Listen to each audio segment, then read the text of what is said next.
जय श्री राम, जय सीताराम, जय जय हनुमान। नमस्कार दोस्तों साल 2023 का पहला सूर्य ग्रहण के बाद पहला चंद्र ग्रहण 5 मई दिन शुक्रवार साल 2023 को देखने को मिल रहा है। शास्त्रों के अनुसार जब एक ग्रहण के बाद दूसरा ग्रहण 15 दिन के अंदर देखने को मिलता है तो ये बहुत ही खतरनाक साबित होता है। इसका बहुत बुरा प्रभाव पड़ता है पूरी पृथ्वी पर, पशु से लेकर पक्षी, मानव, जीव जंतु सभी पे इसका बुरा प्रभाव पड़ता है। तो आज की इस वीडियो में मैं आपसे बात करने वाली हूँ साल 2023 के पहले चंद्र ग्रहण के बारे में। साल 2023 का पहला चंद्र ग्रहण कब है, इस दिन सूतक काल लगेगा या नहीं, चंद्र ग्रहण का समय क्या रहेगा, परम ग्रास का समय क्या है और इस दिन ग्रहण से पहले कौन सा एक कार्य बहुत ही जरूरी है करना, जिसको करने से पूरा परिवार सुरक्षित रहेगा और जो सभी को करना है। साथ ही जानेंगे वो महा 5 उपाय जो ग्रहण के दौरान किए जाते हैं, जिनको करने से घर का बच्चे से लेकर बड़े लोग सुरक्षित रहते हैं और ग्रहण का कोई दुष्प्रभाव उस घर में किसी की परछाई तक पर भी नहीं पड़ता है। साथ ही इन उपायों से आप अपने जीवन में जो भी समस्याएं चल रही होती है उनसे निजात पा लेते हैं और आपकी तरक्की में आने वाली बाधाएं दूर हो जाती है। ग्रहण का दुष्प्रभाव आपके जीवन पर नहीं रहता है। तो दोस्तों बने रहिए मेरे साथ वीडियो के अंत तक। वीडियो प्रारंभ करने से पहले एक बार सच्चे मन से बोलो जय श्री राम। तो दोस्तों वीडियो को लाइक और शेयर कर दो। सबसे पहले मैं बताने वाली हूँ आपको चंद्र ग्रहण का समय। साल का पहला चंद्र ग्रहण 5 मई दिन शुक्रवार को रात्रि 8:45 से शुरू होगा और इसकी समाप्ति देर रात 1 बजे होगी। ये उपछाया चंद्र ग्रहण होगा। इस दिन वैशाख माह की पूर्णिमा भी है, जिसे बुद्ध पूर्णिमा के नाम से जाना जाता है। इस दिन भगवान बुद्ध का जन्म हुआ था। चंद्र ग्रहण का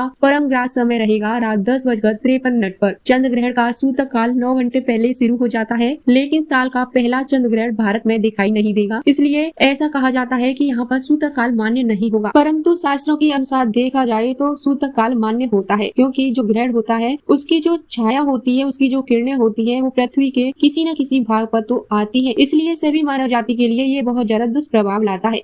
तो दोस्तों आप ध्यान से वीडियो को देखिए, क्योंकि अब मैं बताने वाली हूँ वो उपाय जो चंद्र ग्रहण लगने से पहले कर लेना है। ध्यान से देखना है और ध्यान से सुनना है। दोस्तों धार्मिक ग्रंथों के अनुसार चंद्र ग्रहण लगने से पहले स्नान करके पीला वस्त्र धारण करना चाहिए और इसके बाद घर के अंदर या किसी एकांत कमरे में उत्तर दिशा की तरफ मुंह करके बैठ जाएं। अब एक थाली में केसर से स्वास्तिक या ओम बनाएं। इस थाली को चौकी पे रखें और इस पर महालक्ष्मी यंत्र स्थापित करें। इसके बाद एक दूसरी थाली में शंख स्थापित करें। इसके बाद शंख में केसर से रंगे एक मुट्ठी चावल डालें और अब शुद्ध घी का दीपक जलाएं। इसके बाद इस फटिक की माला से ओम पूते सदा देवी महालक्ष्मी नमोस्तुते, दोबारा से इस मंत्र को सुन लीजिए। मंत्र है ओम पूते सदा देवी महालक्ष्मी नमोस्तुते। इस मंत्र का जाप करें। चंद्र ग्रहण की समाप्ति के बाद इस पूरी सामग्री को किसी तालाब या नदी में जाकर के विसर्जित कर दें। मान्यता है कि इस उपाय से माँ लक्ष्मी प्रसन्न होती है, घर में अन्न और धन की प्राप्ति होती है। दोस्तों अब जान लेते हैं उन महा 5 उपायों के बारे में जो ग्रहण के दौरान आपको करने हैं, जिनको करने से आपको धन की प्राप्ति होगी,